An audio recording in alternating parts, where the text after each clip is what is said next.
Hi అండి, అందరికీ నమస్కారం. ఇప్పుడు మనం చూస్తున్నటువంటి ప్రాపర్టీ వచ్చేసి 115 గజాలు నార్త్ ఫేస్ అండి.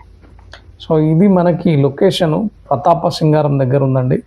సో ఈ క్వాలిటీ ఆఫ్ హౌస్ మనం క్లియర్గా చూడొచ్చు, చాలా నీట్గా ఉంది. మనకు పిక్చర్ క్లియర్గా కనిపిస్తుంది, ఇమేజ్ చూడొచ్చు వీడియోలో. దీనికి ఉన్న స్పెషాలిటీ ఏంటి అంటే ఇది హెచ్ఎండిఏ వెంచర్లో కన్స్ట్రక్షన్ చేసినటువంటిది. అన్ని పర్మిషన్స్ ఉన్నాయండి, లోన్ ఈజీగా వచ్చేస్తుంది, లోన్ ప్రాబ్లం లేదు. ప్లస్ జిహెచ్ఎంసి లిమిట్స్లో ఉంది. ప్రస్తుతం మనకి ఏదైతే గవర్నమెంట్ ఎక్స్టెండ్ చేసిందో దాని లిమిట్స్లో ఉంది. ప్లస్ ఇక్కడ నుంచి ఒక 1 కిలోమీటర్ డిస్టెన్స్లో ఉప్పల్ బగాయత్ ఎలా అయితే ఉందో అలా ఇక్కడ గవర్నమెంట్ ఒక లేఅవుట్ ఇస్తుంది. సో ఇది మళ్ళీ 100 ఫీట్ రోడ్డుకి థర్డ్ బిట్ వస్తుందండి. చాలా నీట్గా ఉంది. ముందు 30 ఫీట్ రోడ్డు సీసీ రోడ్ వేస్తుంది. సో ఇది ఈ ఇంటికి సంబంధించినటువంటి ఇన్ఫర్మేషన్. మీలో ఎవరికైనా ఇంట్రెస్ట్ ఉంటే పైన కనిపిస్తున్నటువంటి నెంబర్ని కాంటాక్ట్ చేయండి. అలాగే మా ఛానల్ని షేర్ చేయండి, సబ్స్క్రైబ్ చేయండి. Thank you. SB real estate.